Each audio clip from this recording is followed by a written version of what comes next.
Olá, amigos do canal. Estamos de volta aqui mais uma vez para falar sobre futebol internacional, futebol continental.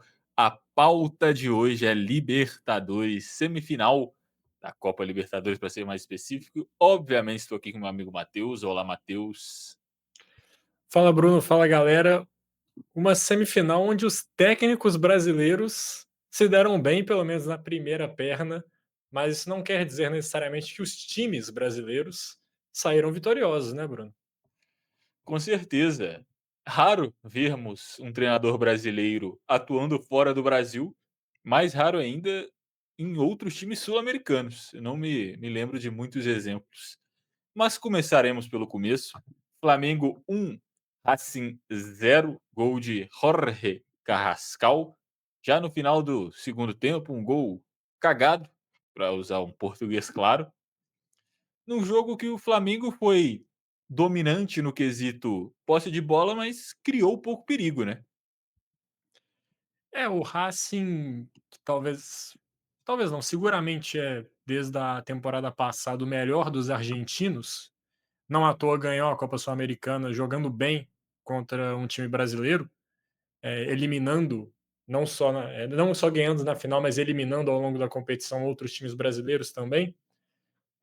Foi ao Maracanã, acho que justamente com o propósito de dar poucas chances ao Flamengo e tentar voltar vivo para a Argentina. E acho que o propósito deles foi cumprido. Estava sendo perfeito até os 43 do segundo tempo, quando saiu o gol do Carrascal, numa bola onde ele chutou para fora, mas desviou na defesa e foi para o gol. Faz parte. Mas a verdade é que talvez o Flamengo tenha passado a ser mais perigoso depois que o Felipe Luiz colocou o Samulino e o Bruno Henrique. A partir dali, o Flamengo começou a pressionar um pouco mais, já numa reta final da partida. Conseguiu até fazer um gol com o Samulino, mas por centímetros foi anulado, estava impedido. E num lance com o Bruno Henrique rasgando a defesa, o Flamengo conseguiu chegar ao gol, numa bola que ele chuta, o goleiro defende, na sobra o Carrascal faz o gol. Então, uma vantagem importante para o Flamengo, mesmo que mínima. É muito interessante você não deixar tudo para resolver fora de casa contra um time bom, que é o Racing, dá para classificar eles como um bom time. Não é um time extraordinário, estrelado, mas no que se propõe a fazer é muito bom. Então, o Flamengo poderia ter conseguido mais, só que a vitória ainda é muito importante. Não, com certeza. O Carrascal, que foi o autor do gol, para mim foi o melhor jogador disparado dessa partida. Sim, no primeiro tempo, o Flamengo estava muito pobre de ideias. A bola sempre procurava ele, o Flamengo só atacava pela esquerda, porque era onde ele estava. No momento que ele pisou na direita, o Flamengo começou a atacar pelo lado direito do campo. Jogador mais lúcido, muito bom em dribles curtos, muito inteligente também, encontrando bons passes. O Luiz Araújo, que fazia a outra ponta, que teoricamente era o jogador de velocidade desse time do Flamengo, não estava bem na partida e se tornou o Flamengo um time muito lento nesse primeiro tempo.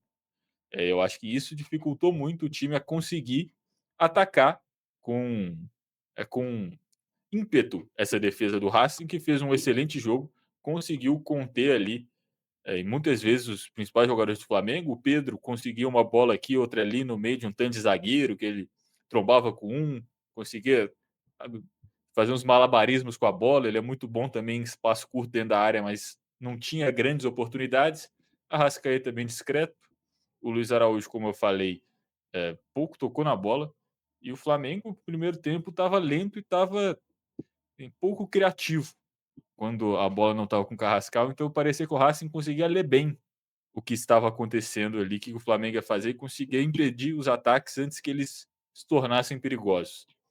Mas ao mesmo tempo, pouco fez no ataque, né? Chegou algumas poucas vezes em bola parada, em outras oportunidades assim, que era aquele lance típico do time que se defende bem, consegue um ataque e faz 1-0. O Racing teve a chance de ser esse time e por pouco não foi. Chegou a fazer um gol também que foi anulado num escanteio, que o jogador sobe e acaba tocando com o cotovelo, dando uma cotovelada na cabeça do defensor do Flamengo, não me lembro agora quem foi. É assim, lance bobo, porque se ele não tivesse feito o movimento com o cotovelo, mesmo assim ele teria ganhado no alto, porque ele foi muito mais alto que o jogador do Flamengo. e os principais jogadores da parte ofensiva do Racing pouco apareceram, né. O Maravilha Martinez, que é um atacante muito chato de se jogar contra, ele foi chato, mas foi pouco efetivo. Você via ele sendo chato dentro de campo. Sabe, você olhar para ele, nossa, olha como é que o Maravilha ele ganha no corpo do zagueiro, como é que ele tromba, ele consegue proteger a bola bem, ele briga pela bola, mas fora isso, fora ser chato, ele fez pouca coisa. Martirena também sumido. E eu acho que, assim, se eu tivesse que fazer um grande destaque dessa partida, além de tudo que eu falei, era a arbitragem. Eu acho que a arbitragem fez um excelente jogo. Porque o jogo foi muito disputado, mas foi pouco brigado. Sabe, as equipes estavam indo com força, estavam indo com vontade de ganhar, mas poucas faltas, poucos lances assim realmente violentos. Estava assistindo esse jogo junto com meu pai. Até comentei que os caras do Racing pareciam ser gente boa, sabe? Ia lá, os jogadores se embolavam, o jogador do Flamengo caía, aí o jogador do Racing ia lá, estendia a mão, levantava o cara. Tem aquele lance do Pedro dentro da área que ele meio que mata a bola de joelho, dá um chapéu e tenta dar um voleio meio girando 360. E o goleiro pega, o goleiro depois vai lá, bate palma pro Pedro, olhando meio rindo, falando: "Não, boa jogada". O zagueiro vai lá e cumprimenta ele. Então eu acho que os times e o juiz conseguiram manter um clima dentro de jogo que não foi aquela partida amarrada, apesar de ser muito disputada. É, o lance mais violento do jogo foi de um jogador do Racing contra o próprio companheiro, né, Você viu a que cara dele saindo do campo? o Marcos Rojo, se eu não estou enganado, ele deu uma cotovelada sem querer no próprio companheiro numa disputa de bola e quebrou o maxilar do jogador. Então, se fosse contra um adversário, provavelmente era lance para vermelho, mas como foi contra o próprio foi o fogo amigo, o juizão deixou passar, mas é bom a gente também que a Libertadores tem muito essa fama da catimba, da cera, acho que os times eles tentam ao máximo evitar que a mais técnico jogue. O Racing utilizou disso de certa forma, mas não foi o principal, ele também tentou se defender, não utilizando dessas táticas, e acho que a proposta do Racing não era nem de tentar incomodar muito o Flamengo, que tem como uma virtude, ser um time bem sólido defensivamente. Acho que essa é uma das principais características do time do Felipe Luiz, é um time que toma poucos gols. E agora, o Flamengo teve uma situação idêntica nas quartas de final, onde ganhou de 1-0 no Maracanã contra um time argentino, e no jogo da volta, o time brasileiro não foi bem. O Estudiantes conseguiu fazer 1-0, poderia até ter feito 2, mas por sorte, para a sorte do Flamengo, o jogo foi para os pênaltis, e aí o Rossi brilhou. Então é importante que o Flamengo tenha tirado lições das quartas de final, porque vai precisar fazer ter o mesmo objetivo agora na semi. Tem a vantagem de um gol e vai decidir fora de casa. Eu não diria nem que o Flamengo foi bem ontem, né, no caso do antes de ontem, quando esse vídeo está sendo postado. Não foi um jogo brilhante, igual eu falei, eu acho que o Arrascaeta apagado, o Pedro apareceu em alguns momentos, mas ele tocou pouco na bola, quando ele tocou ele foi bem, mas ele foi pouco participativo. Luiz Araújo praticamente nulo. Tanto é que o time do Flamengo ele melhora com a entrada das alterações e quando o Racing começa a cansar. Aí chegam jogadores de velocidade, o Samuel Lino, o Gonçalo Plata, o próprio Bruno Henrique. E aí sim o Flamengo dá uma melhorada e encontra o lance do gol. Inclusive o goleirão do Racing fez uma defesa absurda no lance do Lino, que a bola chega, aquela bola quicando com o Samuel Lino de frente, praticamente na marca de pênalti. O goleiro do Racing escolhe um canto antes de bater, do Samuel Lino bater, adivinhando onde ele ia bater, pula, estica com a ponta dos dedos, defende, assim. Defesa muito bonita, inclusive, do goleiro do Racing. O Flamengo que poderia ter saído com mais gols, poderia ter saído com empate também, mas que no geral foi um jogo abaixo da equipe do Flamengo e tem que ter medo sim desse jogo da volta. O Flamengo é mais time, mas a gente já viu que contra o Estudiantes, que é uma equipe pior do que o Racing, o time teve dificuldade nesse jogo de volta. Exato, se fosse um 2-0, eu diria que a classificação está encaminhada. 1-0 é um resultado que deixa em aberto a vaga. O Racing tem condições de chegar na Argentina com seu torcedor, fazer uma pressão e o Flamengo se perder durante o jogo, porque é normal, assim, você está enfrentando um adversário que tem tradição na Libertadores também. O Racing não é um time pequeno da Argentina. E você falou da defesa do goleiro no lance Samuel Lino, no próprio lance do gol ele faz uma defesaça, cara a cara com o Bruno Henrique. O problema é que o time não estava tão atento no rebote. Se o Mas Racing ele tivesse um estava fora pouquinho do mais gol, né. Se ele é, tivesse no gol, às vezes ele pegava. se o Racing tivesse um pouquinho mais ligado na sobra, talvez tivesse levado um empate para a Argentina. Sim, e aí eu acho que o time estaria felizaço. Eu acho que esse era o assim, o objetivo do Racing nesse jogo era levar empatado. 1-0, acho que eles ainda não estão tristes, mas quase conseguiram o objetivo maior. O Mas você pensamento falou dele é: "Saímos vivos do Maracanã". exato. E é o que melhor se pode esperar de uma semifinal de Libertadores contra o Flamengo no Maracanã, é sair vivo. E Matheus, você comentou aí que 1-0 ainda é perigoso, que o 2-0 estava garantido. Mas e o 3-0? É, o Palmeiras apagão, dá para descrever dessa forma, o que aconteceu com o time do Abel Ferreira. 3-0 acho que complicou muito a vida do Palmeiras, mas para mim não está definido, justamente por ser uma equipe forte, uma equipe que se acostumou a chegar em fases decisivas de Libertadores com esse treinador e vai decidir em casa também. E apesar do jogo não comprovar, o primeiro jogo, o Palmeiras é mais time que a LDU, só que vai precisar jogar muita bola para conseguir reverter o placar. Eu acho que a questão que surpreende todo mundo é que o Palmeiras perdeu esse jogo geralmente onde ele é mais forte, que é no quesito psicológico. O Palmeiras estava completamente em choque, né, nesse primeiro tempo, essa é a verdade. Porque geralmente, tipo de jogo, as pessoas culpam a altitude de Quito, né, que é 2.800 metros, se eu não me engano, que é considerável, não é o absurdo que é La Paz, por exemplo, mas tá ali, é alto. Mas a questão é assim, o time do Palmeiras não parecia cansado fisicamente, parecia surpreso, em choque, sabe. Ninguém fica surpreso da altitude de Quito, lá não ficou 2.800 metros de altitude ontem, sabe. Todo mundo sabia que ia ser assim. O time do Palmeiras perdeu porque não estava esperando que a LDU fosse fazer o que fez. E assim, 3-0 inclusive poderia ter sido mais.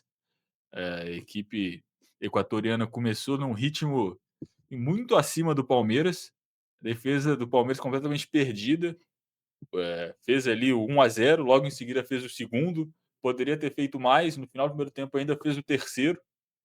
E a escalação do Palmeiras, o Abel tentou trazer algumas coisas diferentes, que não deram certo. Eu acho que Andréas Pereira e o Martinez no meio de campo tinha muito espaço para eu jogar. O Rafael Veiga, que vem numa temporada inteira abaixo, começou titular nesse jogo, assim, menos um dentro de campo. Não sei o que o Abel quis com ele ali, não sei se queria um jogador mais experiente, alguém para controlar mais o meio de campo, mas qualquer coisa que seja, acredito que ele não fez. Não sei o que E queria, mas deu errado.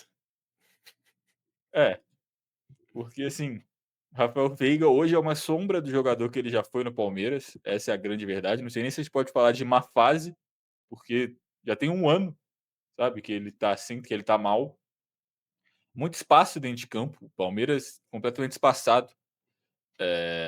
Tava assistindo assim, parecia que estava vendo futebol dos anos 70, 80, sabe? O jogador dominava, tinha quilômetros de campo aberto para pensar, para jogar. E na velocidade, a LDU deu um baile no Palmeiras, essa é a verdade. Os jogadores de lá de campo da LDU fazendo grande partida, muito drible, muita velocidade, e o Palmeiras não sabia o que fazer. E aí, no segundo tempo, conseguiu abaixar um pouco mais a pressão, mesmo assim, pouco parecia, não, em nenhum momento parecia que o Palmeiras realmente fosse colocar um 3-1, um 3-2. As melhores chances do time foi a LDU que propiciou erros de saída de bola. Vai parecer que a LDU queria fazer o quarto. Eu acho que essa sensação que tinha que eles sentiram que tinha sangue na água e estavam indo para matar o confronto, para fazer o quarto, não conseguiram e deram umas bobeadas ali que o Palmeiras recuperou a bola, mas nem assim parecia que, sabe, que viria uma reação. Eu acho que isso que assustou todo mundo, porque o mental geralmente é o ponto forte do Palmeiras e nesse jogo, assim, completamente abalados. É, e quando o mental tá abaixo, o time fica um pouco mais desconexo, né. Que nem você falou, muitos passos. O primeiro e o terceiro gol, eu achei jogadas muito parecidas, a forma, tipo, da assistência para o gol, só meio que trocou o lado, que foi um cruzamento para trás, o mesmo jogador inclusive chega batendo. Então, com muito espaço que você destacou, muita liberdade para chutar, não tinha ninguém do Palmeiras pressionando ali, em nenhum dos 2 gols. O segundo foi num pênalti que foi bem marcado, a verdade é essa, a bola pega na mão do Andreas Pereira. Então o Palmeiras, que gosta de reclamar da arbitragem, é provável que reclame desse lance, mas não vejo motivo para polêmica. É um pênalti, para mim, claro ali, o juiz fez bem em De marcar. manual, é aquele Sim. pênalti de exemplo de aula de arbitragem.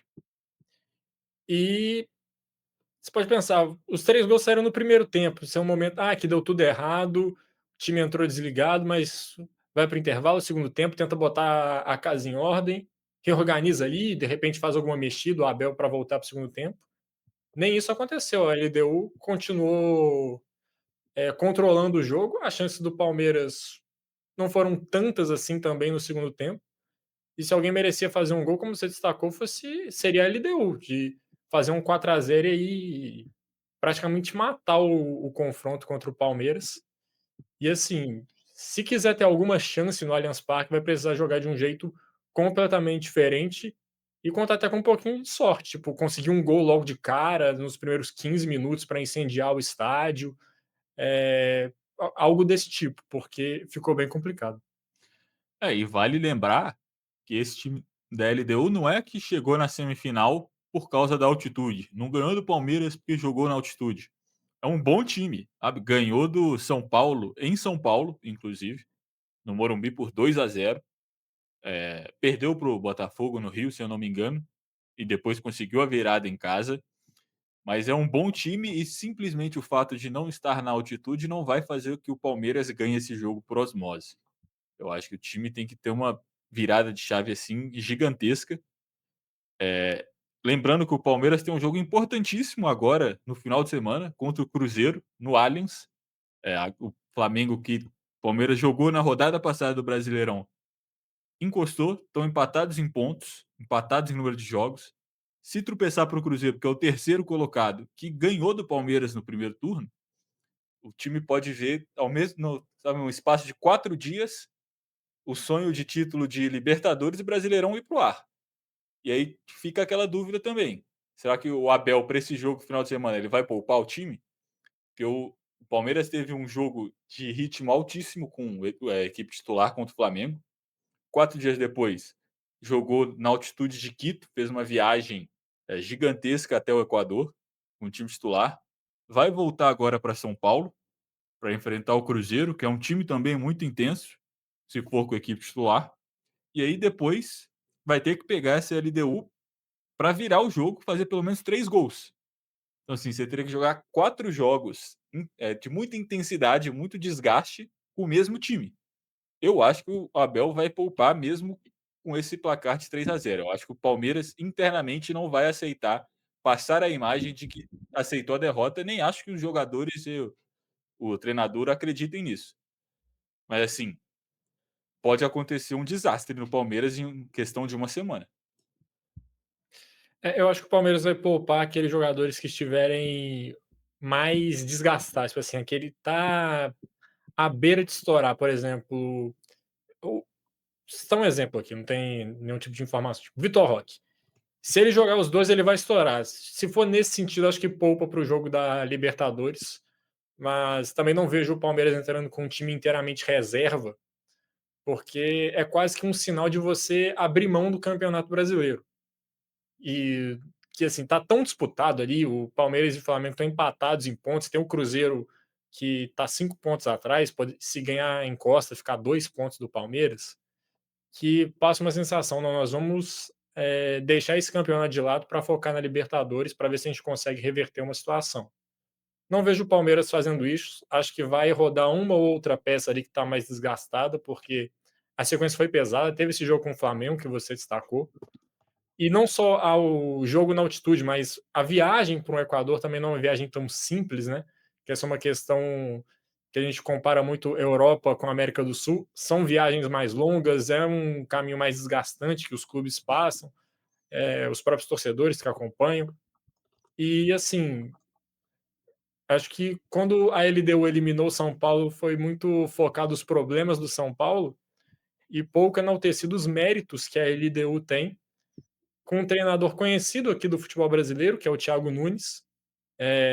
Fez um bom trabalho no Atlético Paranaense, depois no Corinthians, no Grêmio, ele não se acertou. Mas ele está fazendo uma coisa que eu acho muito interessante, e eu torço para que outros técnicos que às vezes ficam sem espaço nos grandes clubes brasileiros tentem fazer também, que foi algo que ele destacou em podcasts que ele visitou, já vi ele comentando sobre o assunto, que é os técnicos brasileiros, quando falam em trabalhar fora do Brasil, pegar outros times, eles só pensam na Europa. Mas ele falou: a gente não consegue se impor nem no próprio continente que a gente está localizado. A gente não vê treinadores brasileiros fazendo sucesso nos times do Chile, nos times do Uruguai, nos times do Paraguai. E assim, ele pode estar sendo pioneiro num trabalho de desbravar a América do Sul para os técnicos brasileiros.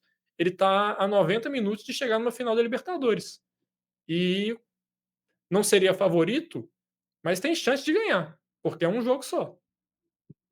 Não, com certeza, o time dele é bom, né. O Palmeiras tomou um nó tático, essa é a grande verdade. Pesquisei aqui, você falou, são 6.000 quilômetros de Quito a São Paulo, um voo de 6 horas, desconsiderando o fuso horário, acredito eu, né, que você viaja para trás, quando você vai para a esquerda aqui da América do Sul, então você ainda perde algumas horas aí. E eu acho que, além de tudo, nessa sequência do Palmeiras, evidencia um problema que é citado dessa equipe também há algum tempo, que o Palmeiras tem dificuldade quando enfrenta equipes de alto nível, sabe? Tem um aproveitamento ruim no G6 do Campeonato Brasileiro e agora chegando na fase crítica de uma competição continental, quando enfrentou um bom time, a equipe se despedaçou. Sabe, é uma crítica que é feita também ao trabalho do Abel Ferreira, essa segunda metade de trabalho dele, acho que ele desde 2023, 2024, que o time é muito bom quando enfrenta adversários inferiores, mas que times do mesmo nível ou acima, esse time do Palmeiras tem muita dificuldade de competir. Sabe? Nessa sequência, isso fica evidente. Perde para o Flamengo, perde para a LDU, agora tem um jogo contra o Cruzeiro e depois contra a LDU de novo. Vamos ver se vão conseguir mudar alguma coisa para ganhar esses próximos dois. Senão, acho que fica muito claro assim que, sabe, essa equipe não consegue ganhar de time grande, de time bom. E é isso que tem tirado títulos do Palmeiras, principalmente em Copas nos últimos anos, porque Campeonato Brasileiro de pontos corridos, você pode ser campeão ganhando dos 15 piores times da tabela e perdendo para os outros 5 melhores. Outros 4, se você considerar que o Palmeiras está entre os 5 melhores. Mata-mata não dá. Aí, mata-mata, uma hora você vai pegar o Botafogo ano passado, você vai pegar a SLDU, você vai pegar o Flamengo, vai pegar, enfim, outras, o Corinthians, que nem tá tão bem no Campeonato Brasileiro. Mas é Mas clássico. exato. Mas Copa você tem que ganhar dos melhores, e o Palmeiras não tem conseguido. Exato, e chega nessas fases de campeonatos de mata-mata, você vai ter que enfrentar esses times, né. E às vezes times que são inferiores, mas que têm uma manha para jogar a competição, por exemplo, em 2023 o Palmeiras foi eliminado para o Boca Juniors, que era um time bem pior que o Palmeiras. Só que é aquele time argentino, tradição em Libertadores, sabe jogar a competição. No final das contas, o Boca fez o que o Palmeiras fez com o Atlético alguns anos antes. Jogou o confronto inteiro por uma bola, essa bola apareceu, no caso do Boca não tinha gol fora, foi para os pênaltis e acabou eliminando o Palmeiras dentro do Allianz Parque. Então, tá chegando nessas fases ali para decidir, o Palmeiras está pecando muito, não é de hoje, como você destacou. Esse Boca que inclusive não ganhou nenhum jogo no mata-mata de Libertadores, não, um dos piores times da história a chegar numa final. Quase ganhou do Fluminense. Exato. Eu Tem mais algum comentário para fazer? ia te perguntar se você confia na virada. Eu acho que, melhor dizendo, qual a sua aposta para daqui a uma semana a gente tá falando: "Definimos a final da Libertadores, quem está em campo?". Cara, eu tô com um feeling de que vai ser Flamengo e Palmeiras. Só que eu acho que eu não vou ser tão ousado assim, vou ser conservador. Flamengo e LDU será a final da Libertadores. E eu quero saber do seu palpite e também vou fazer uma outra pergunta, porque a gente viu em comparação aos times brasileiros. O que jogou em casa o primeiro jogo ganhou, o que jogou fora perdeu. O que você prefere? Jogar primeiro em casa ou fora? Ó, eu acho que a aposta segura e a chata para a final da Libertadores é Flamengo e LDU hoje. Acho que não tem muito como fugir disso, mas para não ser um chato, eu vou dar aqui uma outra afirmação, quente. Eu acho que é mais fácil hoje o Racing virar para cima do Flamengo do que, o Palmeiras para a LDU. Não tão quente, né, porque eu acho que pelo placar já fica meio óbvio isso. A Aí eu matemática está do seu lado nessa exato. afirmação. Mas aí fica aí minha hot take. Eu acho que é mais fácil em ver Racing e LDU do que Flamengo e Palmeiras. E, eu acho que depende muito do meu time e do adversário. Acho que a resposta base é sempre melhor você definir dentro de casa. Mas tem confrontos que eu vejo sendo melhor você conseguir essa vantagem cedo. Sabe, que você vai lá, consegue sua vantagem dentro de casa e viaja tranquilo para conseguir dentro da casa do adversário, esquenta, amorna um pouco o jogo, faz a torcida jogar contra o time da casa. Tem confrontos onde isso é interessante, mas de padrão eu prefiro definir dentro de casa. É, e olhando esse para o retrospecto do Palmeiras, ele vem com uma sequência de eliminações em mata-mata em casa já bem grande, né? Foi Copa do Brasil esse ano para o Corinthians, Libertadores ano passado, Copa do Brasil, a Libertadores de 23 e de 22 também foi eliminado dentro do Allianz Parque. Então, o Palmeiras luta contra esse retrospecto negativo em decisões dentro da sua casa. O Palmeiras pipoca em jogo grande, Matheus? Hoje sim, hoje dá para falar que sim. Cara, é muito bizarro isso, né, porque acho que há menos de um mês atrás a gente estava falando o mental dos jogadores do Palmeiras quando eles foram jogar contra o River Plate no Monumental de Nunes e os caras felizão, rindo dentro de campo de felicidade de estar naquele jogo. Aí hoje a gente vê um Palmeiras completamente em choque contra a LDU em Quito. Não faz sentido ser os mesmos jogadores. É que você pode estar com um mental tão diferente para 2 partidas. Então vou te fazer outra pergunta. A derrota para o Flamengo abalou mais do que a gente esperava o time do Palmeiras? Eu não sei nem se o Palmeiras estava contando com aquela vitória. Eu acho que abalaria se fosse dentro de casa. Fora de casa, eu acho que é resultado normal. Eu acho que o Palmeiras sabia que a chance de perder era alta. Tá aí, mas ainda assim, apesar de ser um resultado que encaminha bem a classificação da LDU, não tem nada decidido, É, não é assim milagre ainda, como não precisa de milagre. se fosse 4-0 aí daria para falar que é milagre. Aí acabou. 4-0 acabou. 3-0 é virável, assim, sob condições certas. Tem que fazer aquele golzinho no começo, dar aquela inflamada, mostrar que vai. Se acabar o primeiro tempo, aquele 0-0, ou então se faz um gol e toma, aí balde de água fria total. Exato. E a LDU, se for jogar só para garantir o resultado, vai ser eliminada, tá? Eles Ah, não com podem ir certeza. pensando em ir com resultado para furar a bola e esperar o tempo passar, porque se for assim, o Palmeiras tem time, tem jogador, tem treinador para conseguir virar esse confronto. Apesar de não viveram grandes momentos em jogos decisivos, ainda é um time muito forte. Mas não me parece o perfil dessa LDU ser um time retranqueiro não. Acho que Sim, se fosse para retrancar, eles teriam retrancado esse segundo tempo. E no segundo tempo eles estavam tocando a bola na defesa, tentando fazer firula para sair no contra-ataque e atacar. Eles não estavam é dando isso. chutão nem nada. E enfrentaram um cenário parecido na fase anterior e ganharam o jogo, Exato. na volta. Mas Dois a enfim, zero, né, no Morumbi, se eu não me engano. acho que foi 1-0 no Morumbi e 2-0 no Equador, se eu É, posso dois estar a zero no enganado, mas Equador, no Morumbi eu não tenho certeza. Enfim, e é isso. é isso, acho que comentamos sobre os 2 jogos, falamos de tudo, sobre também as possibilidades na volta para os confrontos. Podemos fazer um vídeo de prévia, se vocês quiserem, provavelmente faremos. Se você quiser, comenta aqui embaixo.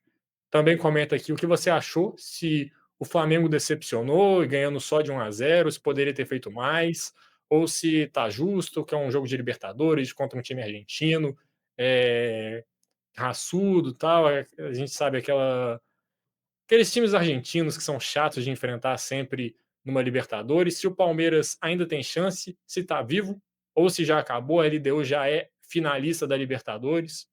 Compartilhe o vídeo com aquele seu amigo palmeirense, flamenguista, tricolor, seja do Rio, de São Paulo, do Rio Grande do Sul, da Bahia, de qualquer estado do Brasil. Compartilhe esse vídeo com qualquer torcedor ou com um não torcedor, com aquele pessoa que não gosta de futebol. O importante é estar tá passando o conteúdo para frente. Deixe seu like no vídeo para o YouTube entender que você gostou, que esse é um conteúdo que agrega no dia a dia das pessoas. E se inscreva no canal e agradecer a todos os 250 inscritos, nós batemos a meta.